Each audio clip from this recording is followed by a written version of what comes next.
The poem of the man God. Preparation for the Passion. Chapter 559. The Saphorim Samuel. 5th of February, 1947. Jesus is alone. He is still in the grotto. A fire is lit to give light and warmth, and the strong smell of resins and leafy branches spreads in the cavern amid crackling and sparks. Jesus has withdrawn to the end, in a recess where dry branches have been thrown, and he is meditating. The flames waver now and again. They abate and brighten up successively because of gusts of wind blowing through the woods and howling upon entering the cavern that resounds like a bugle horn. It is not a steady wind. It drops. Then it rises like long sea waves. When it whistles louder, ashes and dry leaves are blown towards the narrow rocky corridor through which Jesus has come into the larger part of the grotto, and the flames bend, lapping the floor on that side. Then, when the gush of the wind drops, they rise again, still sparkling, and they resume shining straight upwards. Jesus pays no attention to them. He is meditating. The sound of the wind is joined by the fall of rain that patters, at first lightly, then heavily, on the leafy boughs of the underwood.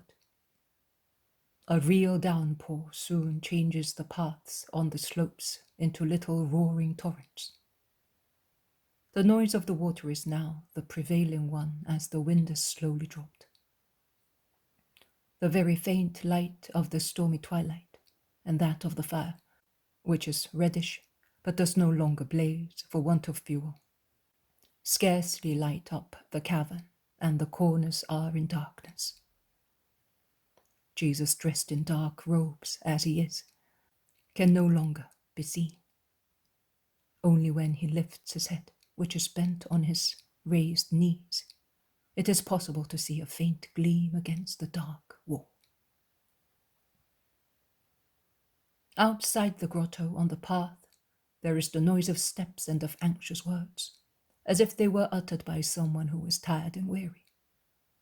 Then, in the empty space at the entrance, a dark shadow is outlined, dripping water on all sides. The man, because it is a man with a heavy dark beard, utters an "oh" of relief and throws his drenched headgear on the floor. He shakes his mantle and says to himself, "Samuel, you can give it a good shaking. It seems to have dropped into a falling mill. And my sandals, boats sunk in a river. I am drenched to the skin. Look how my hair is dripping. I look like a broken roof gutter leaking through 1,000 holes. It's a good start. Is perhaps Beelzebub on his side, defending him? It's a beautiful steak burn." He sits on a stone near the fire, in which, as the flame is dead, there are reddish embers forming the strange designs that are the last life of burnt-out wood, and it tries to rekindle it by blowing on it. He takes off his sandals and tries to dry his muddy feet with the drier parts of the edge of his mantle, but it is the same as if he were drying himself with water. His effort serves only to remove the mud from his feet and put it on the mantle. He continues to speak to himself. "Cursed be they, he and everybody, and I lost also my bag. Of course it's a good job I have not lost my life. It's the safest road, they said. Certainly, but they don't take it. If I had not seen this fire, who will have lit it? Some poor wretch like me. But where will he be now? There is a hole over there. Perhaps another grotto. They won't be highwaymen, will they? But what a fool I am! What can they take off me if I have got not even a farthing? But it does not matter. This fire is worth more than a treasure. I wish I had some more branches to rekindle it. I would take my clothes off and dry them.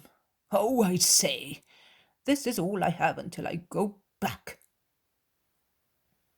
If you want more branches, my friend, there are some here, says Jesus, without moving from his place.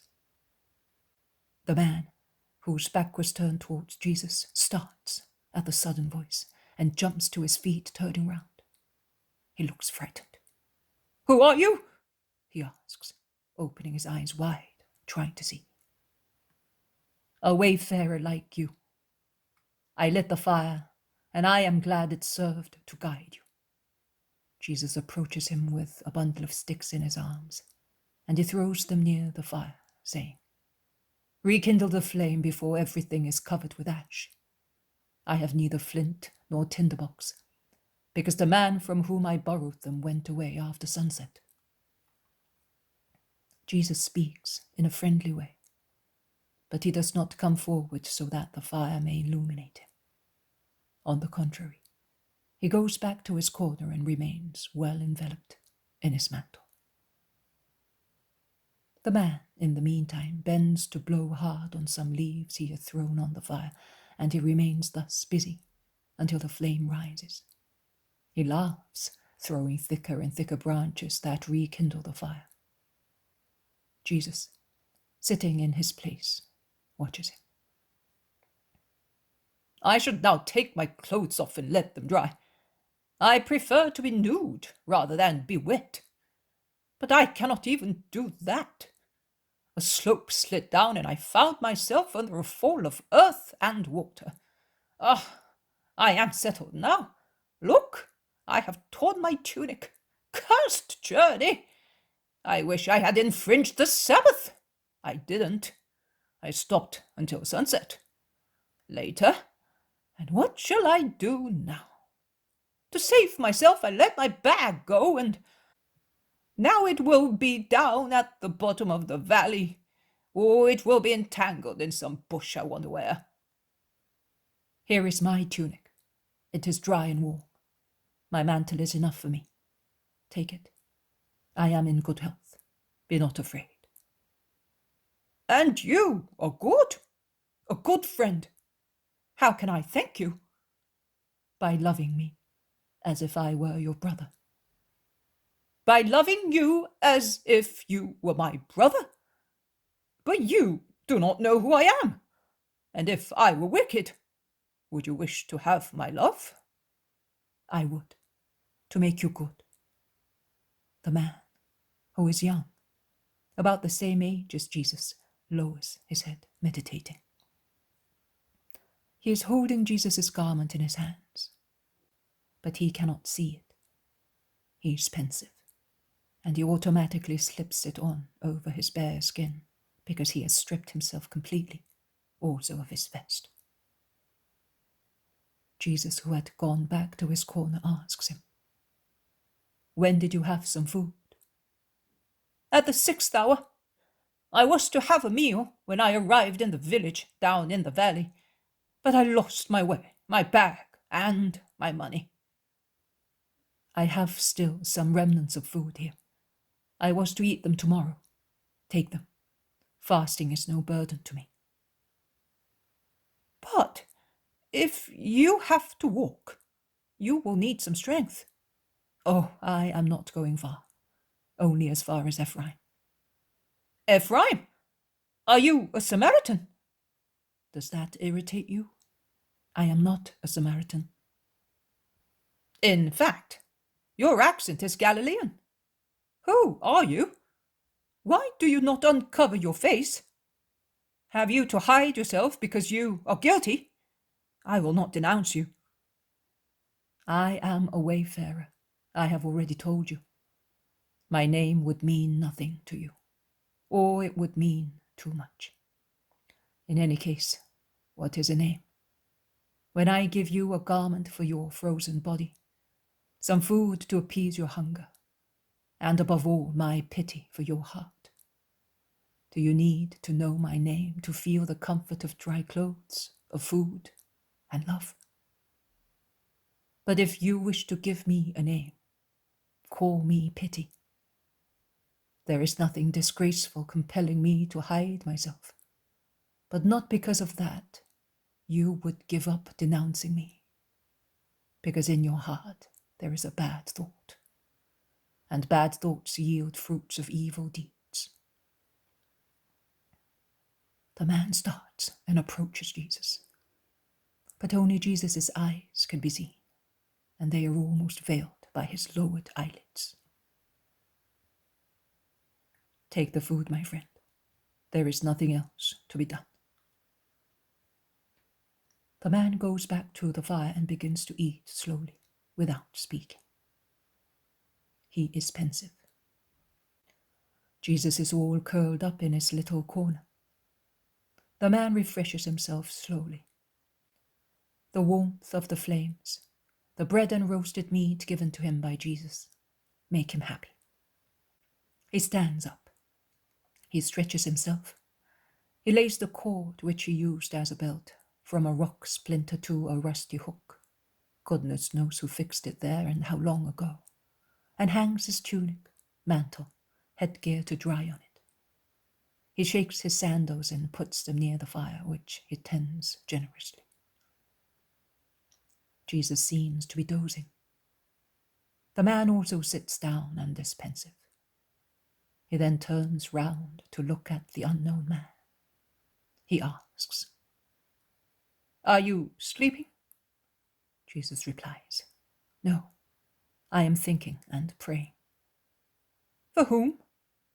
"For all the unhappy people of every kind, and they are so many." "Are you a penitent?"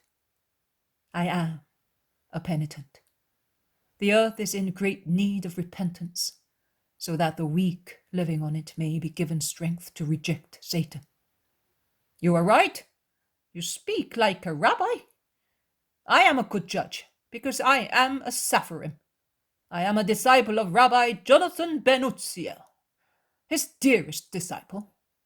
And now, if the Most High helps me, I shall become even dearer to him. My name will be exalted all over Israel." Jesus does not reply. The other man, after a few moments, stands up and sits near Jesus. With one hand, he smooths his hair that is almost dry and tidies his beard, saying, "Listen, you said that you are going to Ephraim. Are you going there just by chance, or do you live there?" "I live in Ephraim." "But you are not a Samaritan, so you said." "I repeat it, I am not a Samaritan."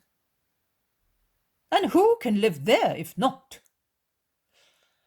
"Listen, they say that the cursed, outlawed Rabbi of Nazareth has taken shelter at Ephraim. Is it true?" "It is true. Jesus, the Christ of the Lord, is there." "He's not the Christ of the Lord. He's a liar. He's a blasphemer. He's a demon. He is the cause of all our troubles. And no avenger of all the people rises to overthrow him," he exclaims with fanatic hatred. "Has he perhaps done any harm to you, since you speak of him with so much hatred in your voice?" "Not to me. I saw him just once at the Feast of Tabernacles, and in such a tumult that I would find it difficult to recognize him. Because, while it is true that I am a disciple of the great Rabbi Jonathan ben Uzziel, I have been at the temple definitely only for a short time. Previously, I was not able, for many reasons, and only when the rabbi was at home I used to sit at his feet to drink in justice and doctrine. But you asked me whether I hated him, and I perceived a hidden reproach in your words. Are you perhaps a follower of the Nazarene?" "No, I am not. But hatred is condemned by anybody who is just." "Hatred is holy when it is against an enemy of God and of the fatherland. The Nazarene rabbi is such. and it is wholly to fight him and hate him. To fight the man, or the idea that he represents, and the doctrine that he proclaims. Everything! Everything! You cannot fight one thing if you spare the other. In man, there is his doctrine and his idea. You either overthrow everything, or it serves no purpose. When you embrace an idea, you embrace the man who represents it and his doctrine at the same time. I know, because I experienced that with my master. His ideas are mine. His wishes are my law. In fact, a good disciple behaves thus. But one must be able to tell whether the master is good, and follow only a good master. Because it is not lawful to lose one's soul for the love of a man. Jonathan ben Uzziel is good. No, he is not. What are you saying? And are you telling me, while we are here all alone and I could kill you to avenge my master? I am strong, you know. I am not afraid. I am not afraid of violence. And I am not afraid, as I know also that if you strike me, I will not react. Ah, I see. You are a disciple of the rabbi, an apostle. That is how he calls his most faithful disciples.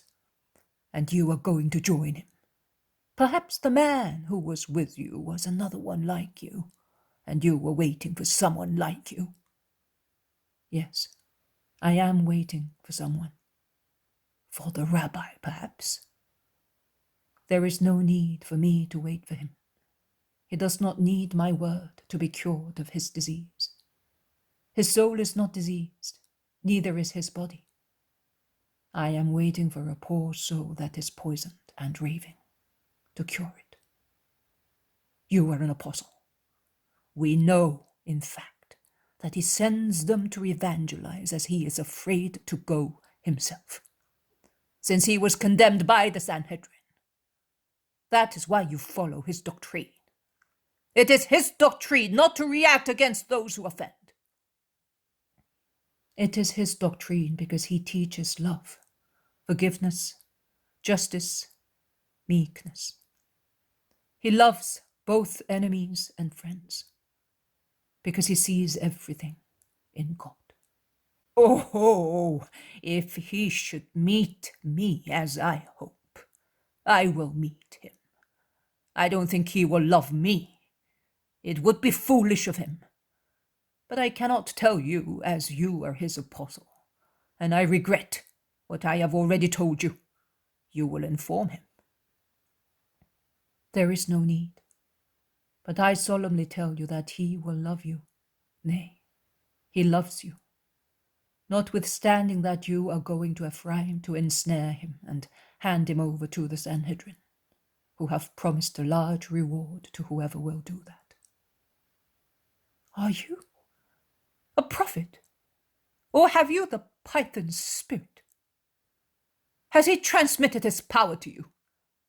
So you are cursed as well, and I accepted your bread, your garment. You've been friendly to me. It is written, you shall not raise your hand against your benefactor. You have done that, because if you knew that perhaps to prevent me from acting, but if I spare you, because you have given me bread and salt, fire and clothes, and I would sin against justice by harming you, I will not spare your rabbi, because I do not know him, and he has not done me any good, but he has done me evil. Oh, poor wretch, do you not realize that you are raving? How can one whom you do not know have done evil to you? How can you respect the Sabbath if you do not respect the precept not to kill? I do not kill. Materially, you do not. But there is no difference between him who kills and him who hands the victim over to the killer. You respect the word of a man who says that you must not harm your benefactor. But you do not respect the word of God, and with a snare, for a handful of money, for a little honor, the filthy honor of being able to betray an innocent person, you are getting ready to commit a crime. I am not doing it just for the sake of money and honor, but to do something pleasing to Jehovah and beneficial to our fatherland. I am repeating the gestures of Jael and Judith. He's more fanatic than ever. Sisera and Holofernes were enemies of our fatherland. They were invaders. They were cruel. But what is the Rabbi of Nazareth? What does he invade? What does he usurp? He is poor, and he does not seek riches. He is humble, and does not want honors. He is good to everybody. Thousands of people have been assisted by him. Why do you all hate him? Why do you hate him? It is not lawful to injure your neighbor. You serve the Sanhedrin. But will the Sanhedrin judge you in future life? Or will God judge you? And how will he judge you? I do not mean how will he judge you as killer of the Christ, but I mean how will he judge you as killer of an innocent? You do not believe that the Rabbi of Nazareth is the Christ, and consequently, because of your belief that he is not, you will not be charged with that crime. God is just, and he does not consider guilty an action accomplished without full knowledge. So he will not judge you for killing the Christ, because as far as you are concerned, Jesus of Nazareth is not the Christ. But he will accuse you of killing an innocent, because you know that he is innocent. They have poisoned you, and by means of words and hatred, they have intoxicated you. But not to the extent that you do not understand that he is innocent. His works speak in his favor. Your fear, and your masters are more frightened that their disciples dress and sees what does not exist. You are afraid that he may supplant you. Be not afraid. He stretches out his arms towards you, saying, brothers. He does not send soldiers against you. He does not curse you. He would only like to save you, both the great ones and their disciples, as he wishes to save the last person in Israel. And he wishes to save you more than the least person in Israel, more than the child who does not yet know what are hatred and love. Because you are in greater need than ignorant people and children. Because you know, and you knowingly sin. Can your conscience of a man, if you clear it of the ideas they have instilled into you, if you cleanse it of the poison that makes you rave, can it tell you that he is guilty? Tell me, be sincere. Have you seen him infringe the law, or advise people to infringe it? Have you ever seen him being quarrelsome, greedy, lustful, hard-hearted? Have you heard him utter slander? Speak up. Have you seen him being disrespectful towards the Sanhedrin? He is living like an outlaw, in order to obey the verdict of the Sanhedrin. He could utter a cry and the whole of Palestine would follow him to march against the few who hate him. He instead advises peace and forgiveness to his disciples. As he gives back life to dead people, sight to the blind, motion to the paralyzed, hearing to the deaf, freedom to demoniacs, as neither heaven nor hell are insensible to his will. He could strike you by his divine lightning and thus get rid of his enemies. He, instead, prays for you and cures your relatives.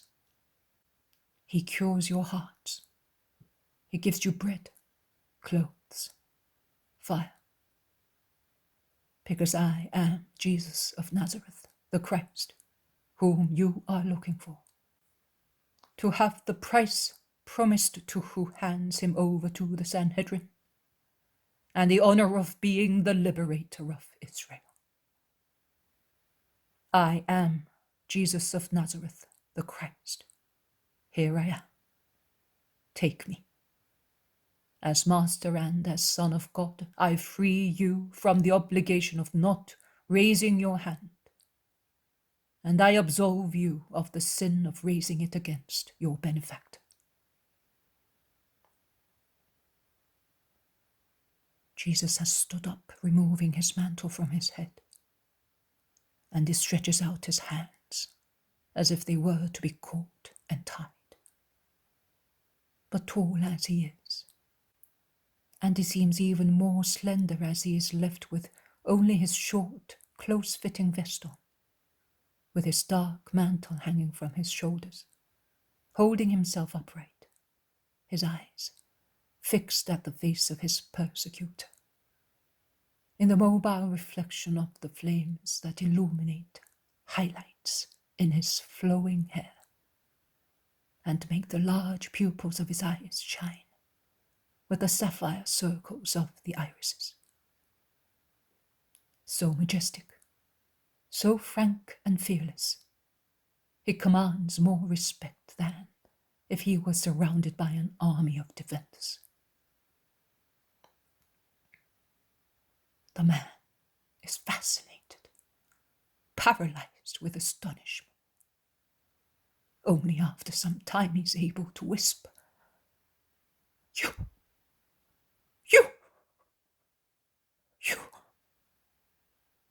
He does not seem to be able to say anything else. Jesus insists. So take me. Take that useless cord that you put up to hold a dirty, torn tunic and tie my hands. I will follow you as a lamb follows a butcher. And I will not hate you for taking me to die. I told you. It is the purpose that justifies an action and changes its nature.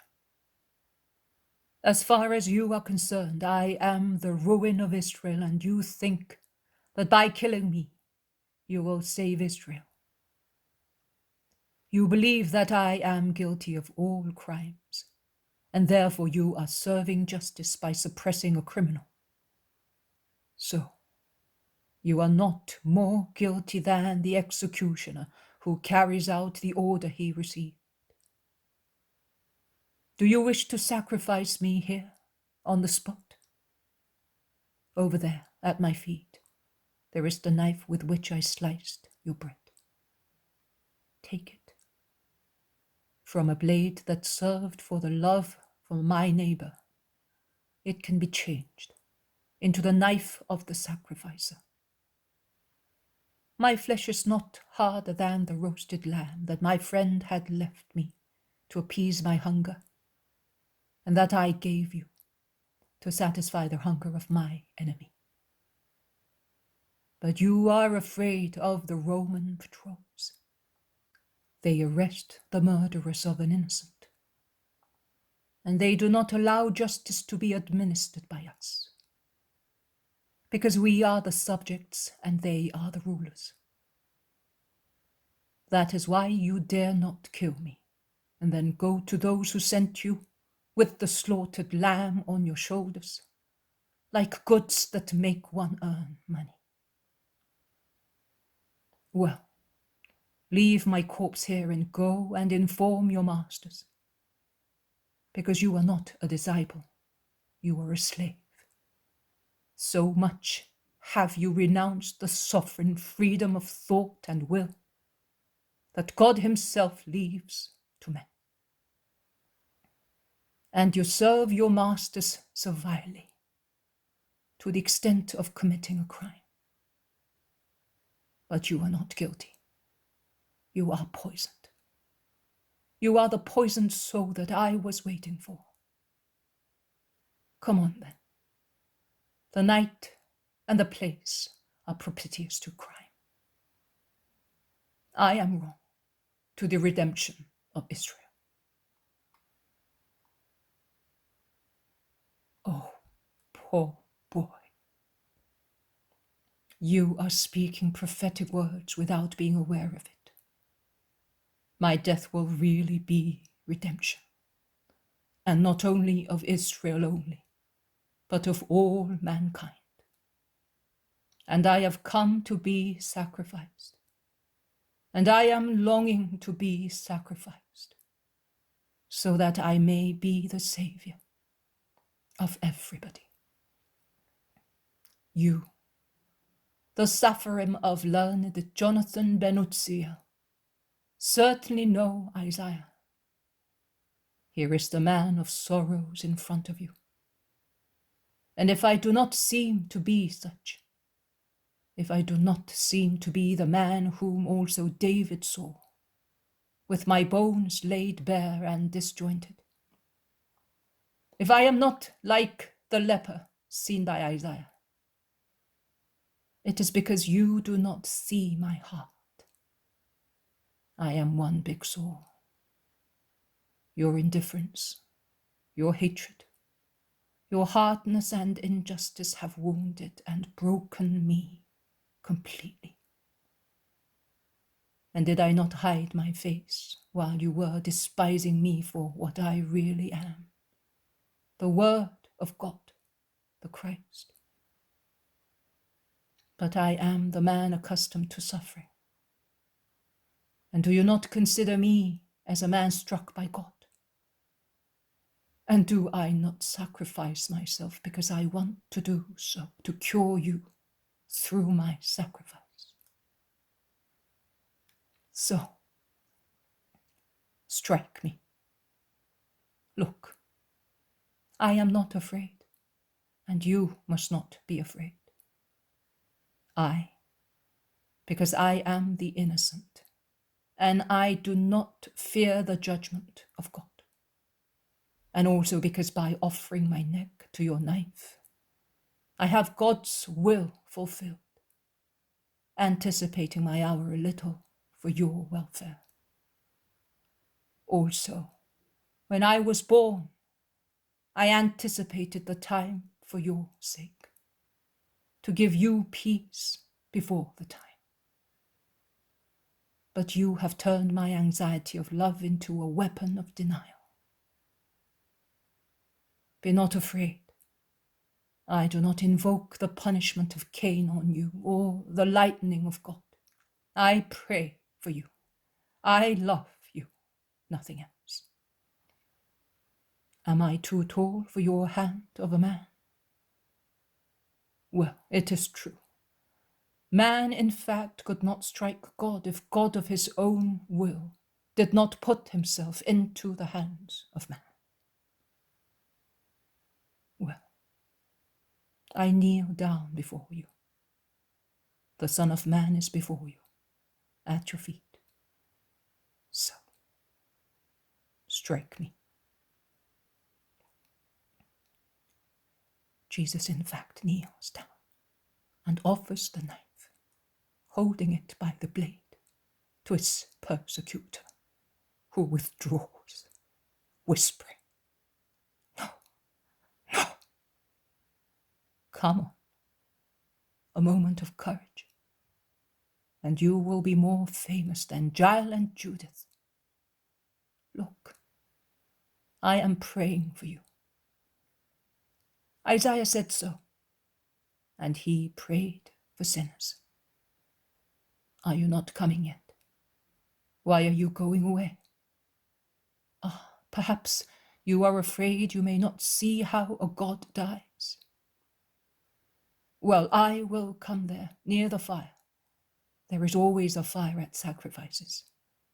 It is part of them. Here you are. Now you can see me well. He has knelt down near the fire. "Don't look at me! Don't look at me! Oh, where shall I run not to see your eyes staring at me?" shouts the man. Whom do you not wish to see? You and my crime! Really? It is my crime that is in front of me! Where shall I run? Where? The man is terrorized. On my heart, son. Here. In my arms, nightmares and fears disappear. There is peace here. Come. Do come. Make me happy. Jesus has stood up and is stretching out his arms. The fire is between them. Jesus shines in the reflection of the flames. The man falls on his knees, covering his face and shouting, "Have mercy on me, God! Have mercy on me! Cancel my sin! I wanted to strike your Christ! Mercy! There can be no mercy for such a crime! I am damned!" He weeps, with his face on the ground, sobbing, and he moans, "Mercy!" And he swears, "The cursed ones!" Jesus walks around the fire and goes towards him. He bends. He touches his head, saying, "Do not curse those who led you astray. They obtained the greatest gift for you, that I should speak to you thus, and that I should hold you thus in my arms." He has taken him by his shoulders and has lifted him up. And sitting on the ground, he draws him to his heart. And the man leans on his knees, shedding tears that are less frenetic, but so purifying. Jesus caresses his dark hair to calm him. The man at last raises his head and with changed countenance he moans, "Your forgiveness." Jesus bends and kisses his forehead. The man throws his arms round his neck, and with his head resting on Jesus' shoulders, he weeps and begins to speak. He would like to tell him how they had worked on him to make him commit the crime. But Jesus stops him, saying, "Be quiet, be quiet. I am aware of everything. When you came in, I knew you, both for what you were and for what you wanted to do. I could have gone away from there and eluded you. I remained to save you.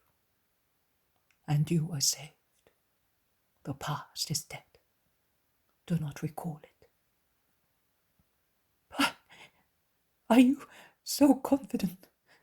And if I should sin again?" "No, you will not sin again, I know. You are cured." "Yes, I am. But they are so astute. Don't send me back to them." "And where can you go and not find them?" "With you to Ephraim. If you can read my heart, you will see that I am not laying a snare for you, but I am only begging you to protect me." "I know. Come. But I warn you that Judas of Kerioth, who sold himself to the Sanhedrin and is the betrayer of the Christ, is there." "Divine mercy, you also know that?" He's utterly amazed. "I know everything. He thinks that I do not know, but I know everything. And I know also that you are so converted that you will not speak to Judas or to anybody else about this. But bear in mind this: if Judas can betray his master, what will he be able to do to harm you? The man is pensive for a long time. He then says, "It does not matter. If you do not reject me, I am staying with you, at least for some time, until Passover, until you join your disciples. I will join them. Oh, if it is true that you have forgiven me, do not drive me away." "I will not drive you away. We shall now go over there on those leaves and wait for daybreak. And at dawn we shall go to Ephraim. We shall say that we met by chance and that you have come to stay with us. It is the truth." "Yes, it is the truth. At dawn my clothes will be dry and I will give your garment back to you." "No, leave those clothes here, a symbol. The man who divests himself of his past and puts on a new uniform. The mother of Samuel, the Ancient One, sang in her joy. The Lord gives death and life. He brings down to Sheol and draws up. You died and are reborn. You are coming from the place of the dead to true life. Leave the clothes that have been affected by the contact with the sepulchres full of filth, and live. Live for your true glory, to serve God with justice and possess him forever. They sit in the recess where the leaves are piled up, and they soon fall silent, because the man, tired as he is, falls asleep with his head resting on the shoulder of Jesus, who is still praying. It is a beautiful morning in spring when they arrive at the house of Mary of Jacob, following the path along the torrent, which is becoming clear after the downpour, and is singing more loudly with its increased waters, and is shining in the sun between its banks, polished by the rain. Peter, who is at the entrance, utters a cry and runs to meet them, hurrying to embrace Jesus, who is all enveloped in his mantle, and he says, "Oh, my blessed master, what a sad Sabbath you made me spend! I could not make up my mind to go away without seeing you. I would have been upset the whole week if I had to leave with uncertainty in my heart and without your farewell." Jesus kisses him without removing his mantle. Peter is so engaged in contemplating his master that he does not notice the stranger who is with him. In the meantime, the others have come, and Judas of Kerioth utters a cry. "You, Samuel!" "It is I. The kingdom of God is open to everybody in Israel. I have come to it," the man replies without hesitation. Judas has a strange, sly laugh, but he does not say anything. Everybody's attention is focused on the newcomer, and Peter asks, "Who is he?" "A new disciple. We met by chance. That is, God made us meet. And as I accepted him as one sent to me by my Father, so I tell you to do the same. And as it is a great feast when one comes to take part in the kingdom of heaven, lay down your bags and mantles, you who are about to leave, and let us be all together until tomorrow. And now let me go, Simon, because I gave my tunic to him, and the morning air is nipping me while I am standing here." "Oh, I thought it was, but you will be taken ill if you do that. I did not want, but he insisted, says the man apologetically. Yes, he was swept away by an overflowing large stream, and only his will saved him. So, to ensure that nothing should remind him of that painful moment, and to enable him to come to us in a clean state, I made him leave his dirty torn tunic where we met, and I made him put on mine, says Jesus. And he looks at Judas of Kerioth, who repeats his strange, sly laugh, as he did at the beginning, and when Jesus said that a great feast is made when one comes to take part in the kingdom of heaven. He then goes quickly into the house to dress himself. The others approach the newcomer, expressing their greetings of peace.